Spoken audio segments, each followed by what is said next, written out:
Welcome back to English 1101. Today I wanted to talk about Chapter 1.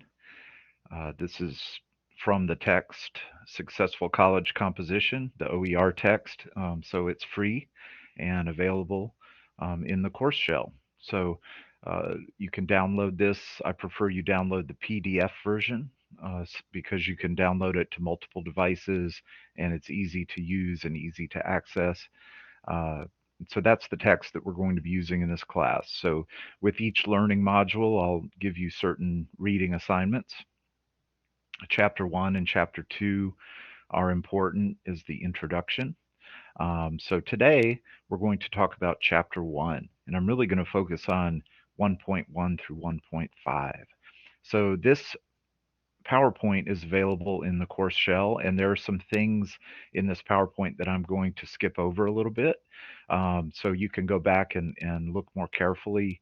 There are some exercises in this PowerPoint that you can do on your own. So I'm not going to go through every exercise, but I will talk about the main topics, and I might talk about those exercises. So we'll just go ahead and get going. So this is chapter 1.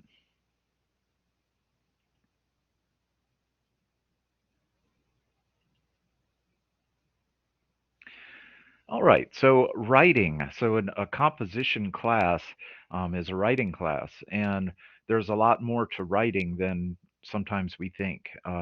We write in our daily lives all the time, whether we're making grocery lists or we're on social media, and so we catch on pretty quickly that depending on what our task is, we frame our writing or organize our writing in a different way. So if you are writing a grocery list, for example, you might list things one after another on the page, so it's easy to see, it's easy to check off once you have something. You may use your own shorthand and so on for certain things that you buy all the time. And so if someone else grabbed your grocery list, they might be a little confused because they might not understand, well, what brand of green beans do you buy? What does this mean? And so a lot of becoming a successful writer is to take that shorthand and shortcuts that we use in our own thinking and translating them onto the page so that other people can understand.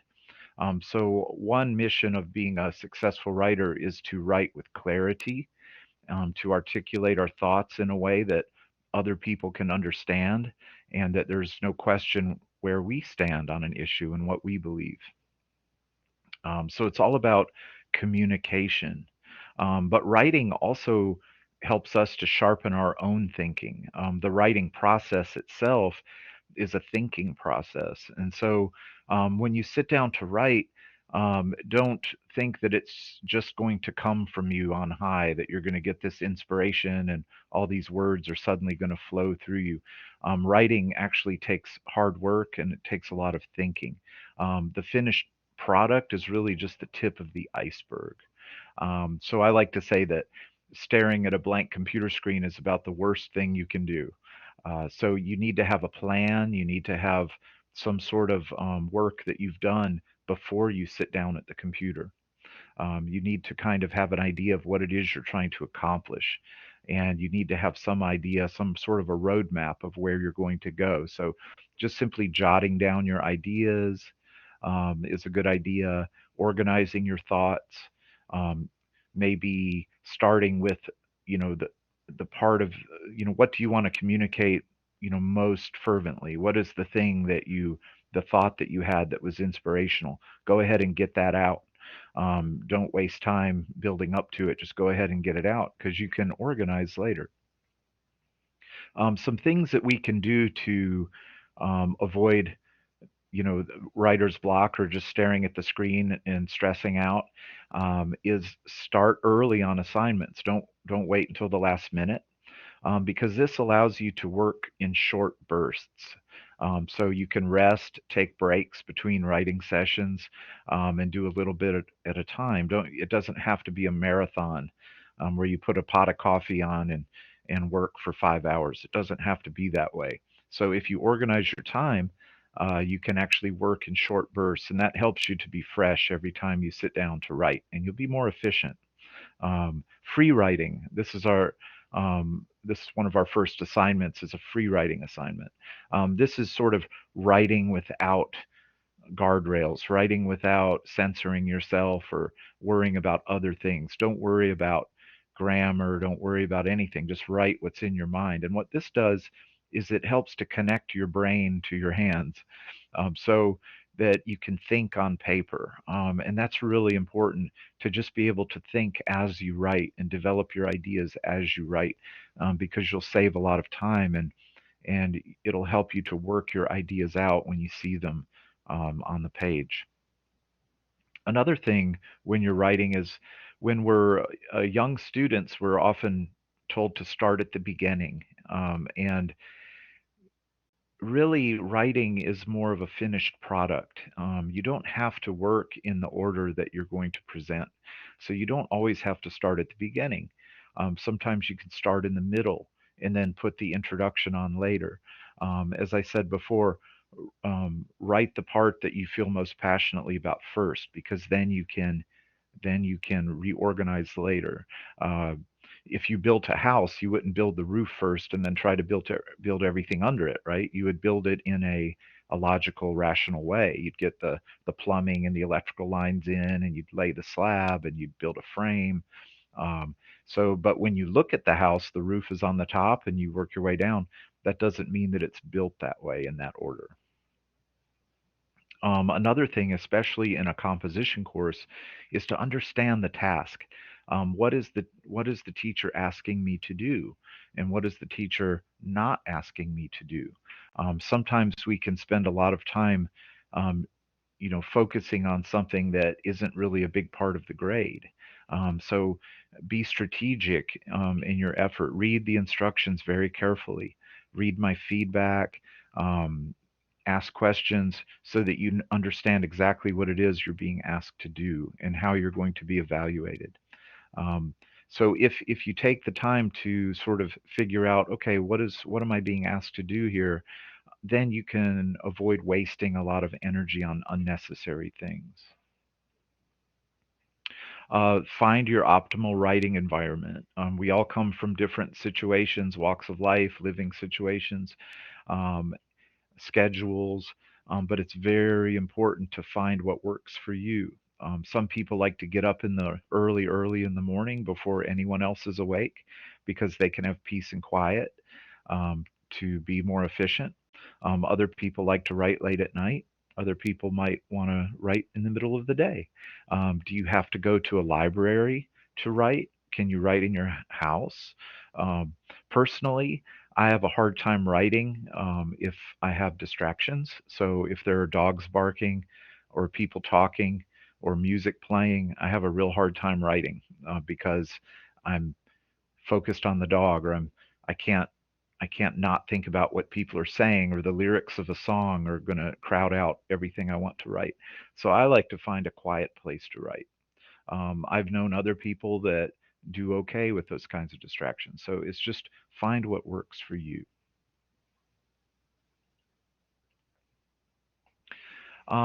One thing that I want you to think about in an academic writing course is the notion of ethos, and we're going to talk about ethos, pathos, and logos when we get to chapter 3 with rhetorical modes.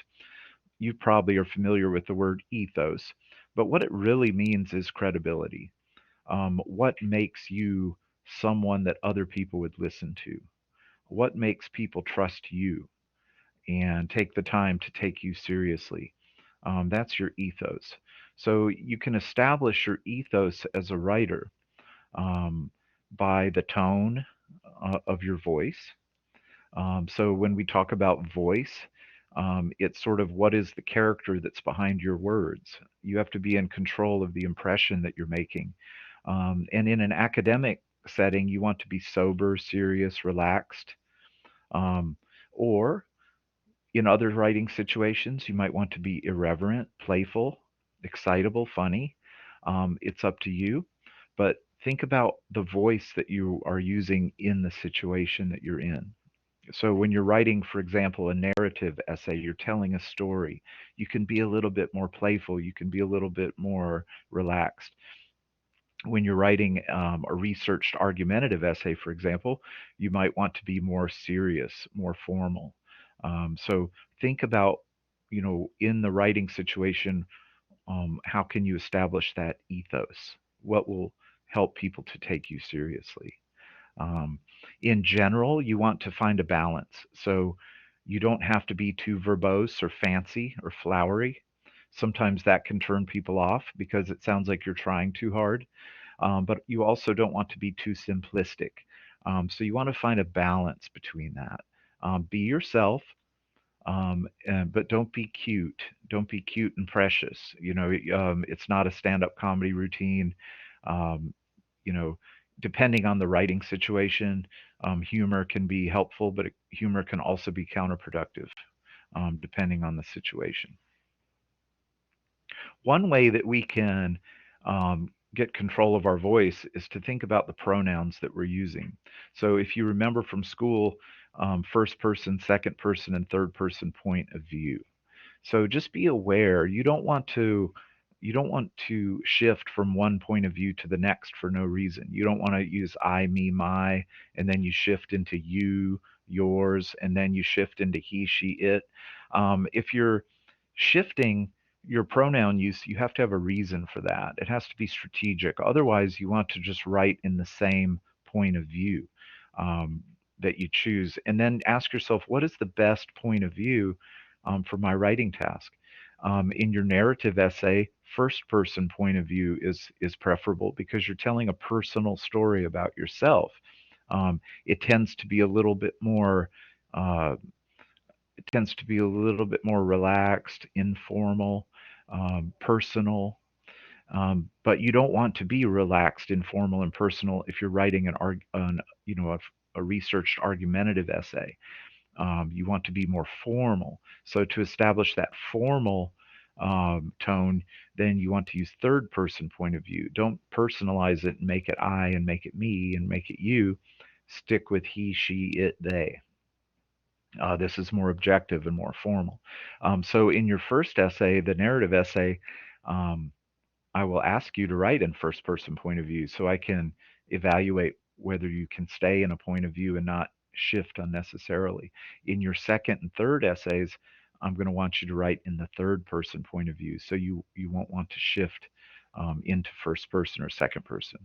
And this is when you're revising your essay, this is when you can look for those stray pronouns and you can correct it, restate it in a different point of view to make everything right. Now, one thing that you can do to make life easier with pronouns is if you're generalizing, use plural. So instead of saying a student, say students. Instead of saying a person, say people. And what this does is you can avoid these kind of confusing situations where with pronoun agreement. So, for example, if you say everyone, technically we treat that as a singular indefinite pronoun. So for your pronouns to agree with everyone, you should say his or her. But then that can be a little awkward. So instead of saying everyone, why not say students? If you're talking about students, just say students. So everyone should have his or her book, or students should have their books. You can see that the second is more elegant. It flows a little bit better. So when you're generalizing about things, it's really a good idea just to write in the plural. And then you can avoid some of these issues with number and gender, pronouns, and so on. There is gaining traction as just sort of a universal pronoun because it's not gendered. And But it just so happens to be plural. So a lot of grammar purists say, well, it's plural, it's not singular, but it is gaining traction as sort of the universal pronoun.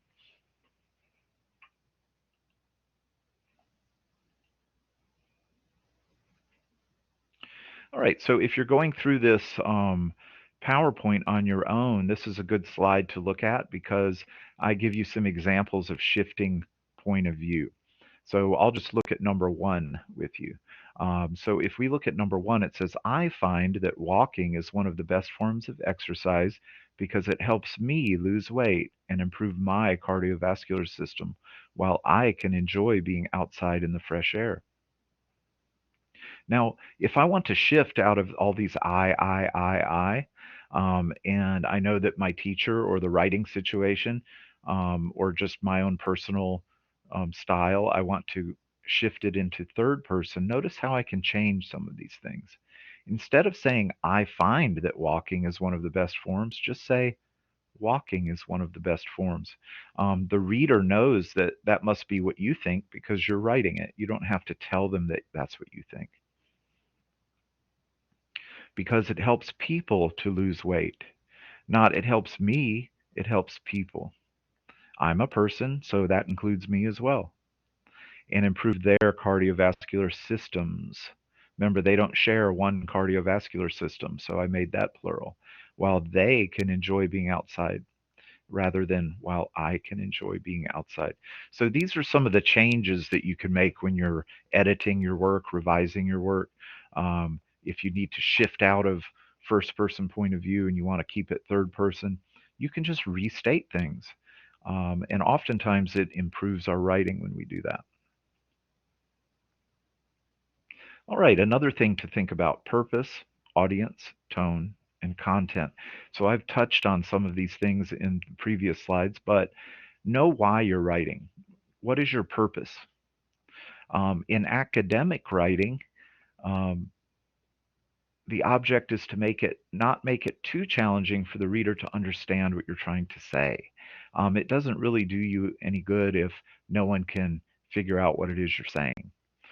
There's actually a lot of really bad academic writing out there. It's full of jargon and it's full of very specialized terms. And, you know, it's kind of funny because a lot of things that are said could be said much more plainly. But those academic writers tend to be writing for a different audience. They're writing for each other and they're impressing each other with their language. So, in the purposes of this course, it's okay just to say it plainly. Just be understandable. Um, you don't have to dress it up too much because your purpose in this course is to show that you can communicate ideas clearly in a structure. But one thing that helps you is to think about your audience. Who are you writing for? Um, don't think that you're just writing for your teacher. Imagine a group of people and they're intelligent people, they're curious, they're friendly, and they just want to hear what you have to say about something. And you really want to convey your ideas clearly. So sometimes it helps to come up with that imaginary audience in your mind, and so that you can adjust your voice and adjust your tone. Um, when I talk about tone, what are the words that you're choosing? Your word choices, your voice. Is it formal or informal? Do you sound angry? Do you sound humorous? Do you sound serious? Or are you trying to be detached and objective?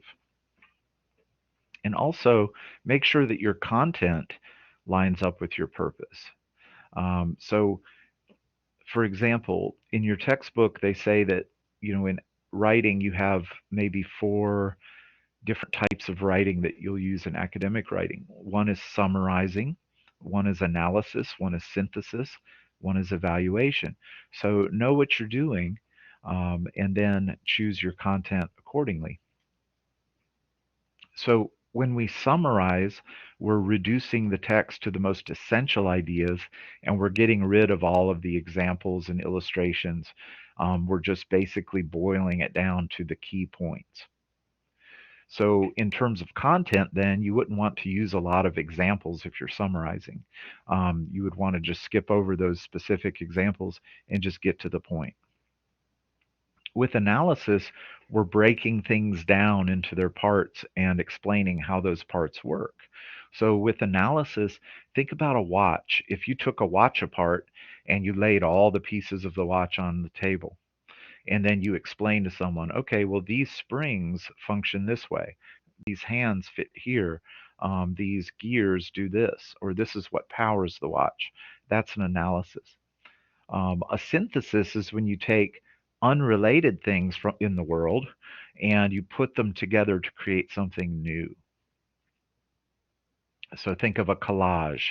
So you're cutting out pictures from different magazines and you're putting them together to communicate something new.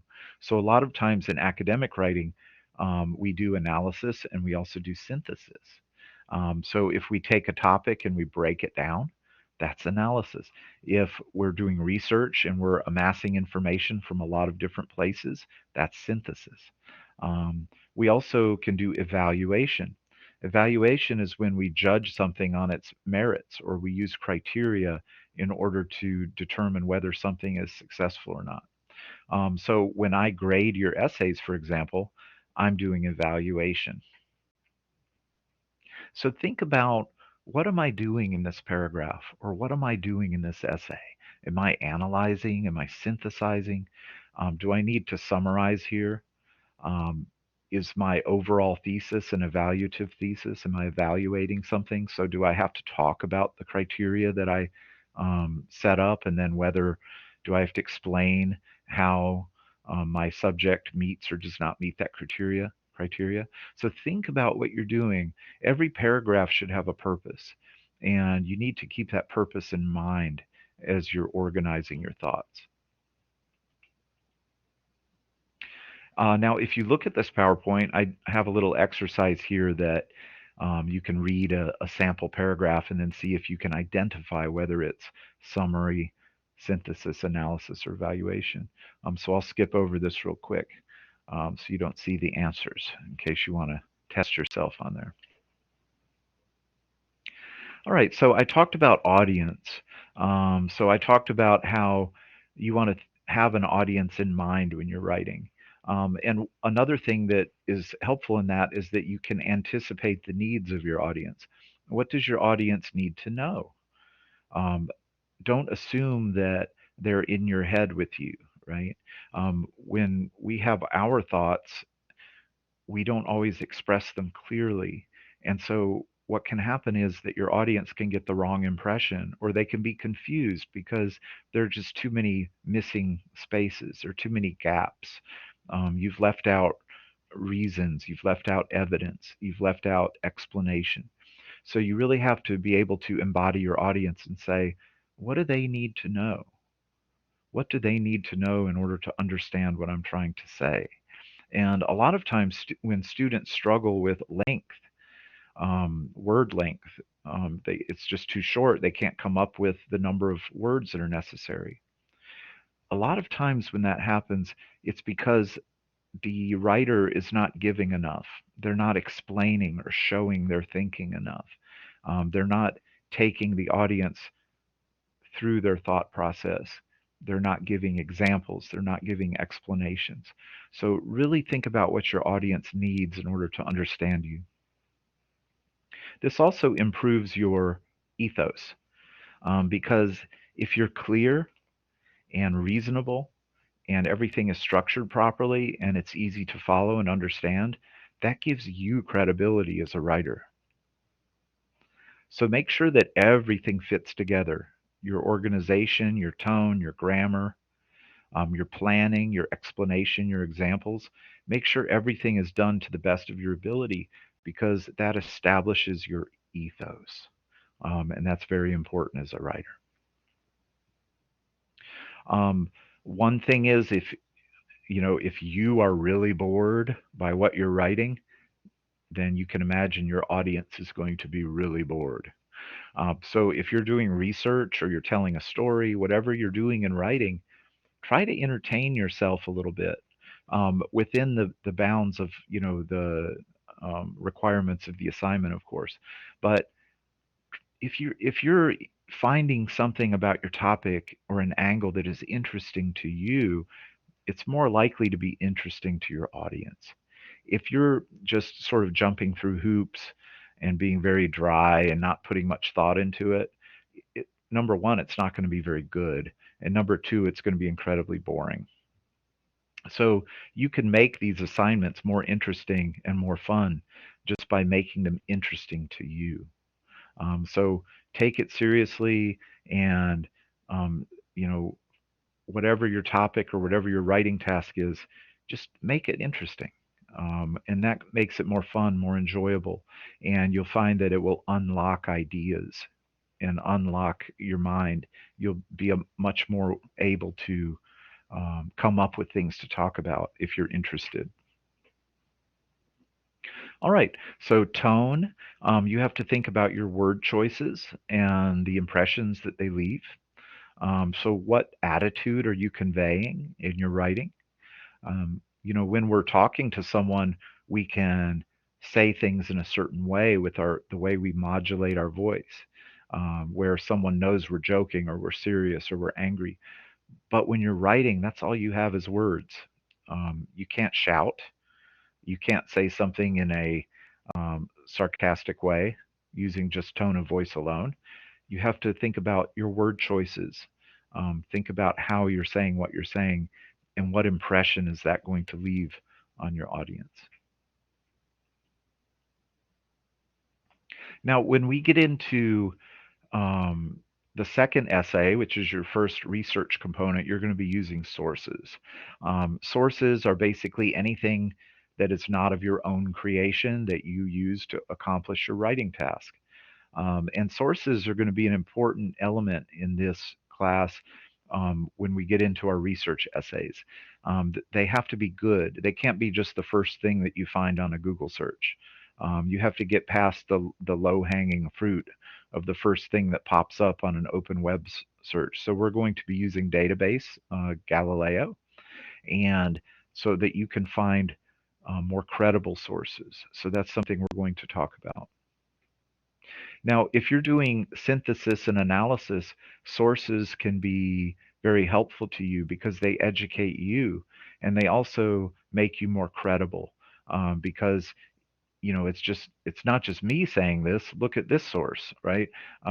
So sources, you can educate yourself with them, and you can also educate your audience, and it increases your ethos because they don't just have to take your word for it. They can see that other people with a higher level of expertise are saying this as well. But when we do use sources in writing, it's very important to cite. So citation is the act of giving credit. So when we get into essays 2 and 3, it's going to be very important that we cite things correctly. Now we're going to use the Modern Language Association style, or MLA, 8th or ninth edition in this class. So everything has to be done in MLA for this class, and we'll talk about that later. But it's important just to know that if you are using a source, something outside of your own thoughts or your own creation, you have to give credit. You have to refer to it depending on the parameters of the assignment. Um, Also in essay 2 and 3, this doesn't apply as much to the first essay, but thesis statements. A thesis, what does thesis mean? A thesis is essentially what you believe to be true.